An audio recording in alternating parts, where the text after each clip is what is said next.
Welcome to Srimati LP Savani Vidya Bhavan, Social Science Standard 10th. Chapter number 3, Cultural Heritage of India, Sculpture and Architecture. India is world famous for its rich cultural heritage. Cultural heritage, we are already knowing what is cultural heritage. It includes all the man-made things which has made us proud. All the sculptures and architectures are also included in the cultural heritage. So let us understand what is the meaning of sculpture. Sculpture, it is an art of shaping figures or design with facial expression in round or relief professionally performed by a sculptor with the help of chisel and hammer. In common sense, we can say that sculpture means to carve the fillings on stone, wood, or on metal with hammer and chisel. Next, architecture. The art of constructing buildings, houses, towns, wells, forts, minarets, temples, mosques, and tombs is called as architecture. The word Vastu is used for architecture in Sanskrit language and it is very much renowned. Simple meaning of architecture also means art of construction. Ancient Indian town planning. India has acquired expertise in the field of town planning. If we see the references related to Indus Valley civilization, will come to know how prosperous and how planned places were there in such a ancient time. Many such towns have been found out during archaeological excavation work. The towns of that time are divided into three sections. First is the fort of the rulers, that is called as the citadel. Next, number 2, houses of administrative officers situated on the upper part of the town. This means that on the top first part, the fort of the rulers were there. On the second level, it was the houses of the administrative officers, and that was the upper part of the town. And number 3, residences of common people were situated in the lower part of the city or the place. Okay, this is how the town planning is found. Forts for rulers were constructed on the upper part of the town. Upper part of the town is safe and protected with houses having 2 to 5 rooms. So we can understand that the upper part administrative people who were living had houses of 2 to 5 room, whereas the houses of the lower part of the town were mainly constructed with handmade bricks. Thus, people of Indus Valley civilization has developed many more beautiful and systematic towns. Out of this, among of them, Harappa and Mohenjo-daro had the best town planning. Now, we will be continuing with this. Among all the places that has been discovered, Harappa and Mohenjo-daro had the best town planning. This is a picture of Mohenjo-daro wherein you can see the highest part, that is called as the citadel. Then after that, the upper part is called as the places where the administrative officers used to live, and lower part is the residential areas of the people wherein you can find the houses of the common people, whereas the bath here in the picture you can see one of the bath which was discovered from Mohenjo-daro. Town planning of Mohenjo-daro. Mohenjo-daro, in 1922, archaeologists named Rakhaldas Banerjee and Dayaram Sani found the remains of this huge town. During their excavation work, which was carried out by the guidance of Sir John Marshall and Colonel Mackay in Larkhind district, that is now in Pakistan, of Mohenjo-daro. Mohenjo-daro name means the heap of the deads. Okay, it derived the name Mohenjo-daro because lots of skeletons were found from this place, and it got the name Mohenjo-daro, meaning the heap of the deaths. Next is construction of town. Houses were built on high plinth to protect them from flood and dampness. Means the houses were on a height, not at the ground level. First, a plinth means a raised base. Okay, to protect the houses from the flood and dampness. That is the where during the moisture that comes, we can see on our walls and everything, that is called as dampness. The houses of rich people were double storied, having 5 to 7 rooms, while those of poor people were single storied and having 2 or 3 rooms. The town was fortified. The main entrance of the houses were such that it opened on the side lanes only, which shows that the town planning was in such a way that the privacy of the people could be maintained. The thing is that remains of storehouses, kitchen and bathroom were found in every house. Means every house had a storehouse also, kitchen and a bathroom. Proper arrangement of doors and windows was there to keep the house airy and ventilated. Number 2, roads. The roads of Mohenjo-daro were 9.75 meter wide. Small link roads crossed the major ones at right angles. The roads were wide enough for number of vehicles to pass at a time. Means looking to the width, we can understand, yes, that it was enough for the traffic to move at that time. Pits and on the roadside show that there might have been lamp posts. The roads of town were straight without any turns. They crossed each other at a right angle. Okay, so there were 2 main roads which crossed each other at a right angle. One was going from the north to the south and the other was going from the east to the west. This was the road planning, or we can say the construction of roads of that time. Next is number 3, drainage system. Drainage system, which is a question mark in today's generation also, but from this we can say that these people were really developed also and were much more careful for their health and hygiene. Why? Because drainage system is a unique feature of this town planning. It was built to drain out the dirty water from the town. Each and every house had a cesspit. Okay, cesspit is a kind of huge pit constructed in every houses, wherein the drainage water of the house is passed on and gets collected. Okay, in villages also today this cesspit system in certain interior part of the country we can find. This system proves that they were very careful about their health and hygiene. 4, public bath. A huge bath was excavated at Mohenjo-daro. There was an arrangement for just a minute. A huge bath was excavated at Mohenjo-daro. There was an arrangement to put fresh water in and dirty water out. There might have been facility for hot and small rooms for the changing of the clothes, as we have in our today's swimming pool areas, right? We have the place for changing also, and the facility of incoming and outgoing sources of water. These public baths might have been used on festivals and religious ceremonies.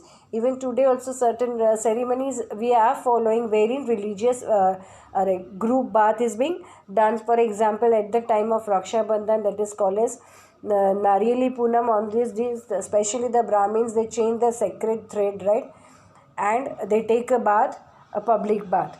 Fine. So this kind of, it is believed that this public bath might be utilized at the time of certain festivals or religious ceremonies. Number 5, public buildings.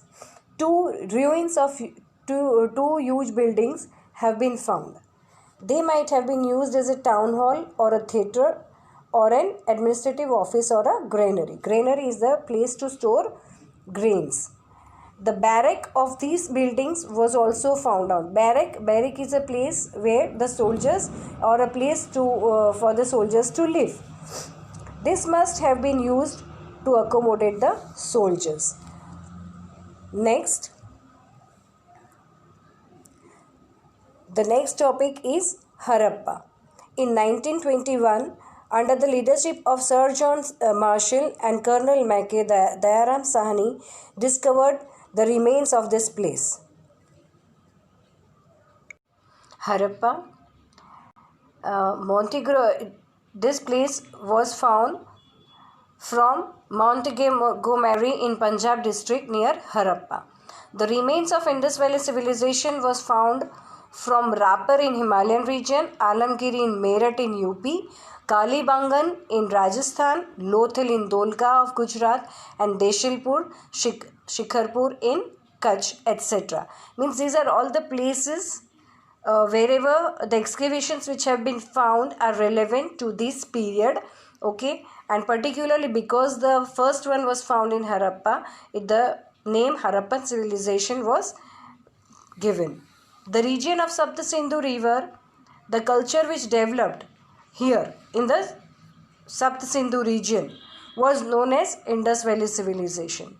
Its remains were first found in Harappa, so it is known as Harappan civilization. Copper and stone weapons are also found from this place, so it is also known as the Copper Stone Age. The town planning of Harappa was very systematic. Granaries and forts are remarkable. People were fond of wearing ornaments. This all things we can see because lots of ornaments were also discovered from this place. Next, Dholavira. Dholavira, it is a huge and systematic town contemporary to Harappan civilization. Means at the same time of Harappan civilization. Okay, it was found from 2 kilometers away from Dholavira village at Khadir Bet in Bhachau, 140 kilometers away from Bhuj. So it is this Dholavira is in Bhuj. Khadir Bet is the place and the village where it is found is Dholavira. Okay. Archaeological department of Gujarat surveyed this heap of ruins. Firstly, the work was done by the archaeological department of Gujarat. Okay, and later on it was taken on by the officers of Archaeological Survey of India and under the guidance of Ravindra Singh Bist. Here palaces and main walls of town were painted with white color. Such fort walls suggested strong security. It was made up of clay, stone and bricks. Potable water was also available. Proper system of water purification is also found here. The next place after Harappa and Dholavira, which relates to the same time, is Lothal. Lothal is situated in Dholka Taluka of Ahmedabad district. It is situated between two rivers Bhogao and Sabarmati, 18 kilometers away from Khambat, from where a huge dockyard was constructed to facilitate ships in the time of high tides at the lower eastern part of the town. And this is the unique feature of Lothal. Such dockyard, storage shop, etc. shows or is a proof of exports and imports. This suggests that Lothal might be a rich and prosperous port of India.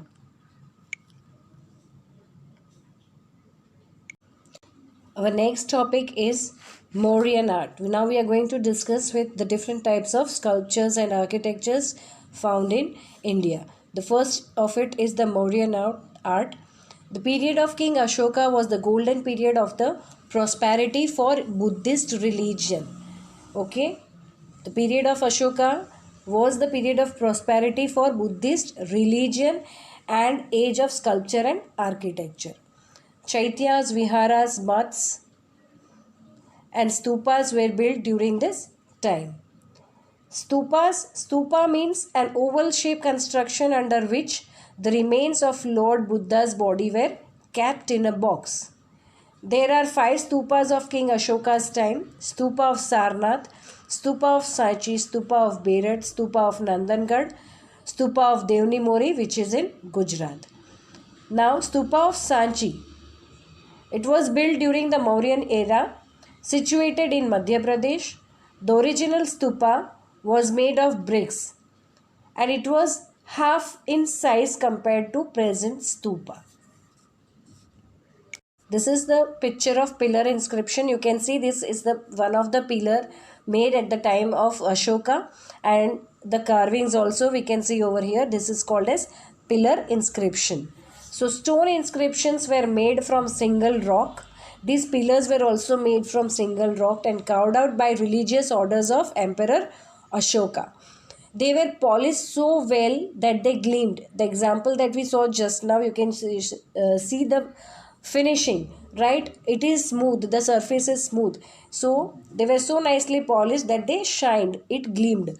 Such pillars were erected in Ambala, Meerut, Allahabad, Sarnath, Loria, near Nandangad, Sani, Kashi, Patna, and Bodhi Vruksh near Bodh Gaya.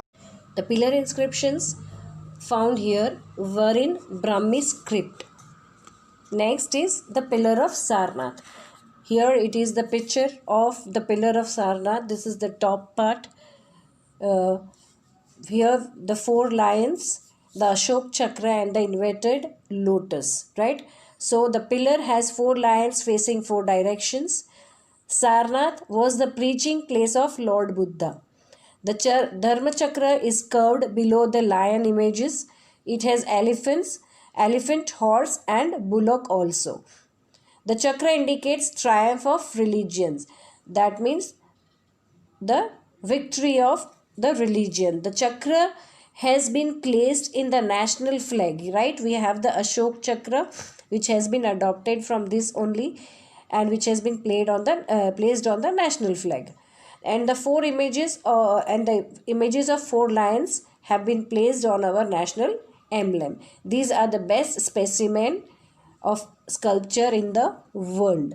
Next, stone inscription, children. This is the example. You can see it is a stone and so nicely carved.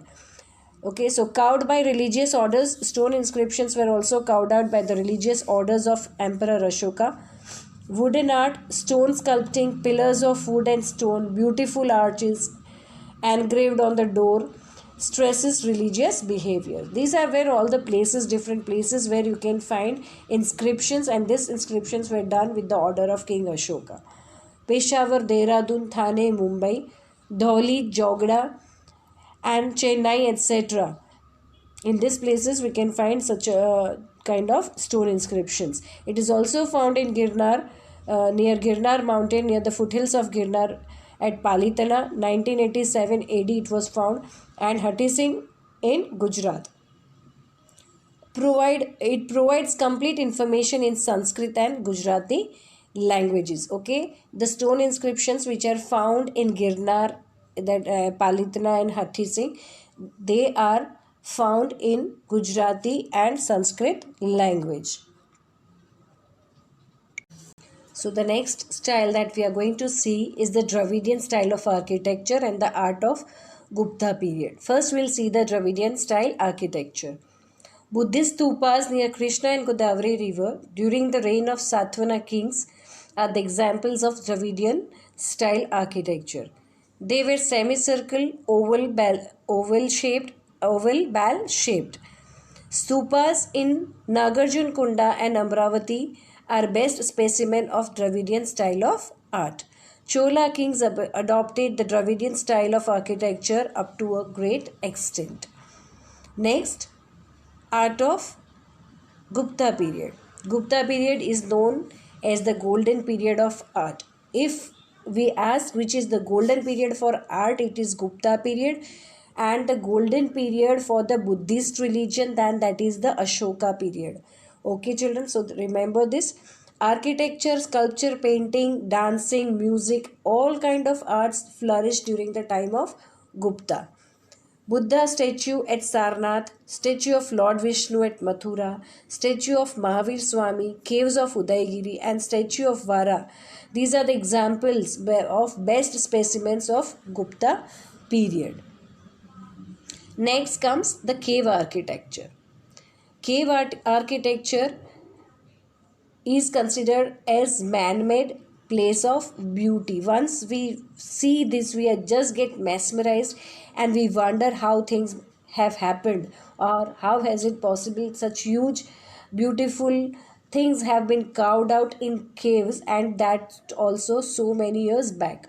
Caves of Ajanta and Ellora at Aurangabad, Elephanta Caves near Mumbai, Udaygiri and Bagh near Gwalior, Bhuvaneshwari at Odisha, Khangiri and Nilgiri. These are all the examples of cave architectures of Gupta period.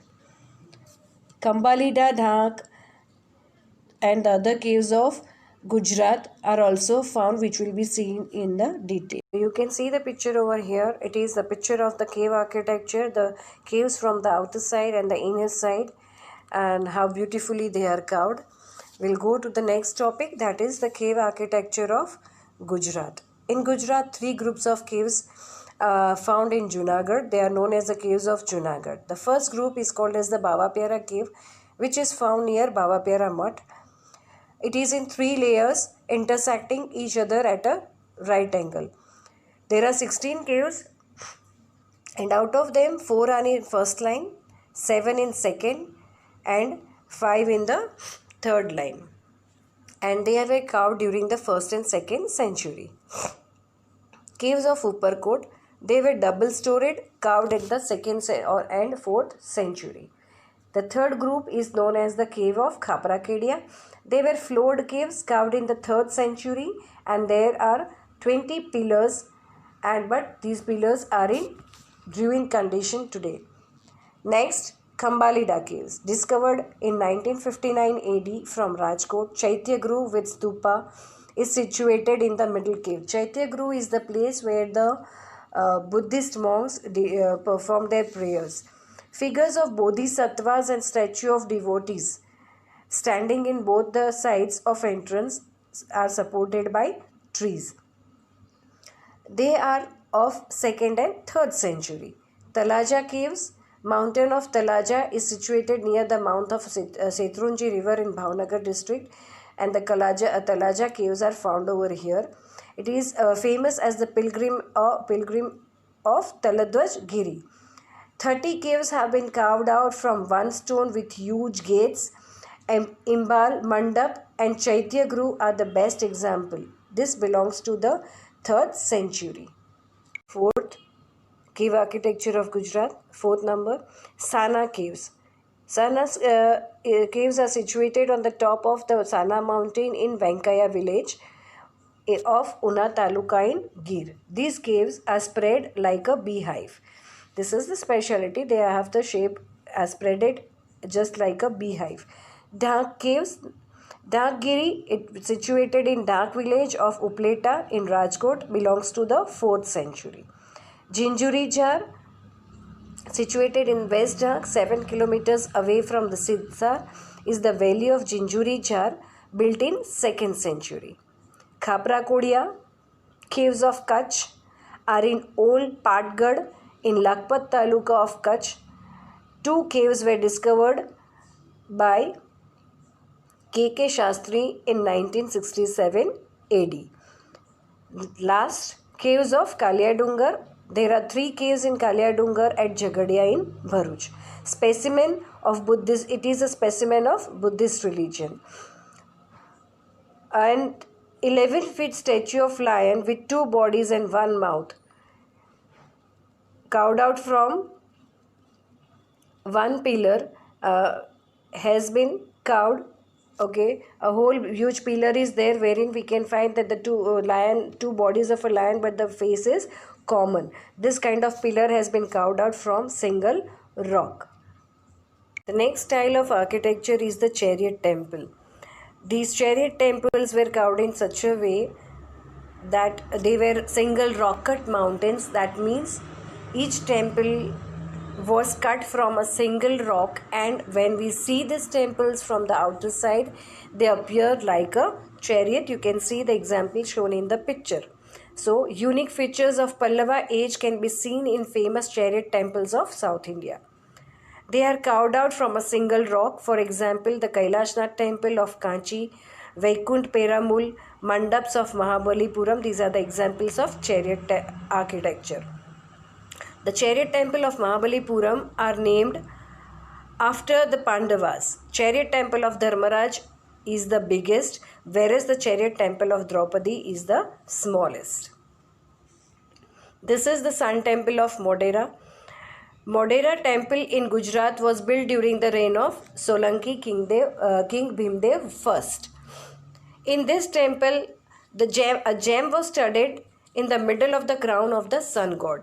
This is a sun temple, right? So obviously the temple for sun god, and a gem was studded in the crown of sun god in such a way that the entrance of the eastern side of the temple is constructed in a way that the first ray of the sun falls on the gem and it lights up the whole of the sanctum, that is the inner part of the temple.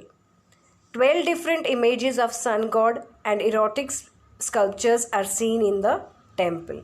The carving is done in Iranian style. This picture you can see that is an example of Sun Temple of Modhera in Gujarat, and this style of carving is called as the Iranian style. There are 108 small temples surrounding the outside tank. The next picture below one, that is of the example of the 108 temples surrounding the water tank. Okay, this gives a very beautiful sight. Temple architecture. The Bhumara Shiv temple near Jabalpur, temples in Larkhan district, copper statue of Lord Buddha in Nalanda, and Jain temples of Mathura are the specimens of architecture. Temples constructed in Kanchi, the capital city of Pallava kings. Tanjore was the capital of Chola dynasty at that time. Brihadeshwar temple was the first temple constructed by Raj Raja of the Chola dynasty, and the Brihadeshwar temple is about 200 meters high. Next is the Gopuram.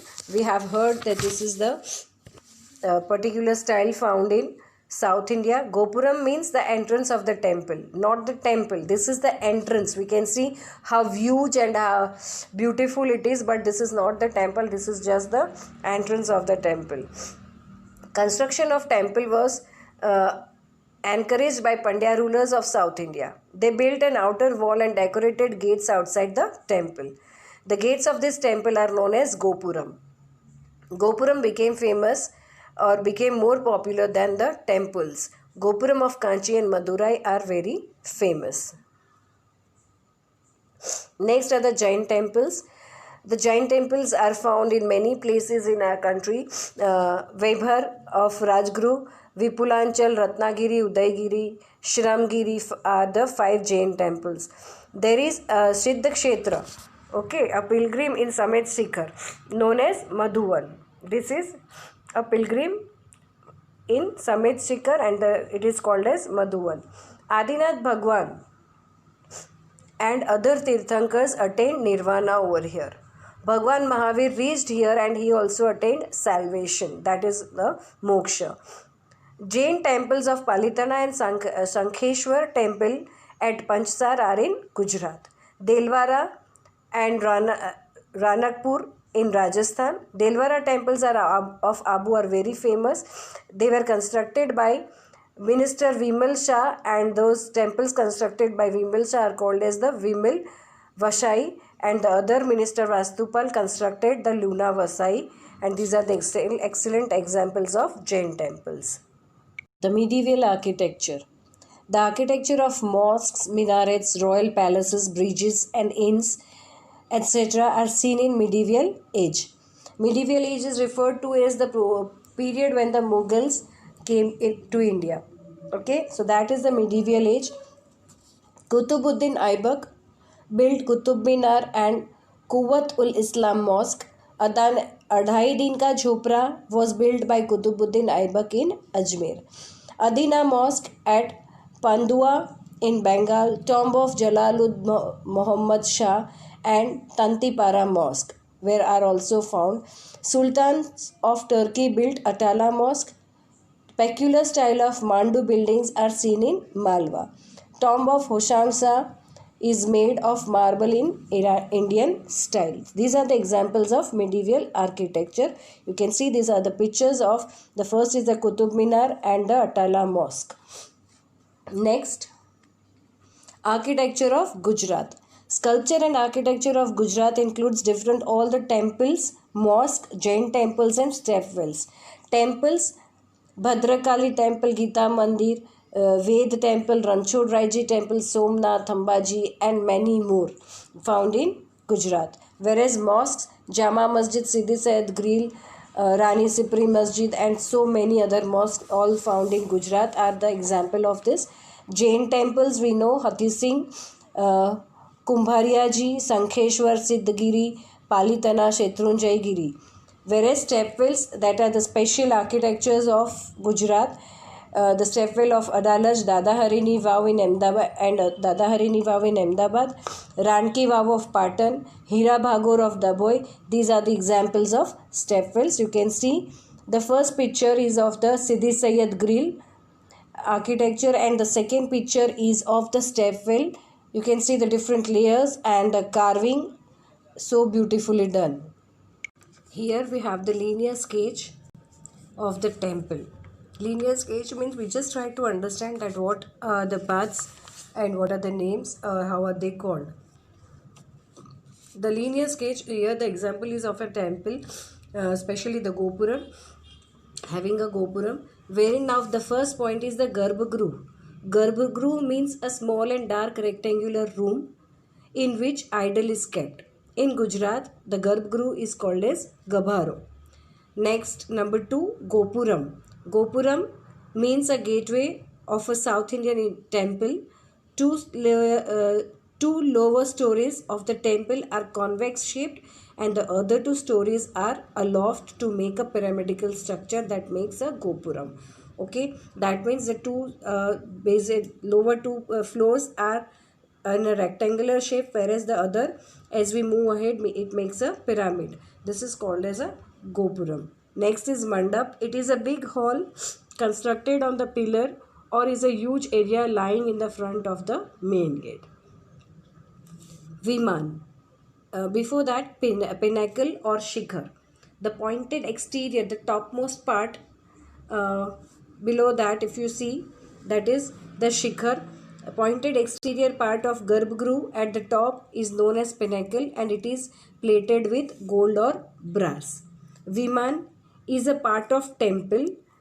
It is semicircular. All these parts have been shown properly. You can see in the picture and marked also. So Viman is a part of the temple. It is semicircular or in sloping shape. It has many stories and looks like a pyramid. This is the linear sketch of a temple.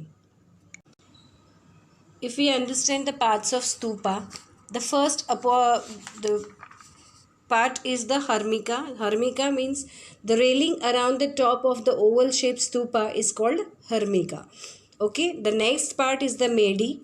Medi is the elevated circular path around the stupa and it is used for Pradakshina. The third is the Pradakshina path. A slightly elevated circular path around the temple or place of worship is called Pradakshina path. Pradakshina is done in such a way that the place of worship is always on the right side. In any of the temple, when we take a Pradakshina, if we observe, the God will always be on our right side. So that is the Pradakshina path.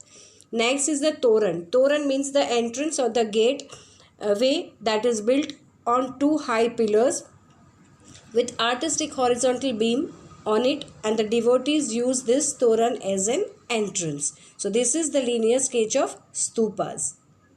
Let us understand the linear sketch of mosque architecture. This is the picture of mosque, right? This and all the parts are been named. We'll see what does this mean. Galiara, that is the first, the way to enter and exit from the mosque is called as the Galiara. You can see on the right hand side it has been marked as Galiara, right? So that is the entrance part and the exit part is called as the Galiara. Qibla, that is the part of architecture is a part of mosque or a hall wall where namaz is performed. It is always in the direction of Kaaba, in whichever part of the world they may be, but their Qibla will always be facing towards Kaaba. The next part is the Livan. This is the room in a mosque with pillars. A room in a mosque with pillars is called as Livan. Whereas next, Maksura. The end of the mosque wall is known as Maksura and it is separated by a railing.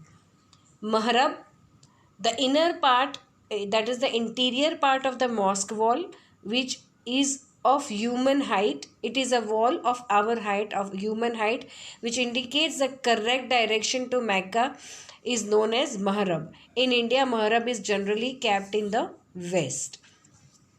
Next is the Sahan, the campus of mosque where the followers of Islam get together for prayer. This is called as Sahan. So these are all the different parts of the linear sketch of mosque.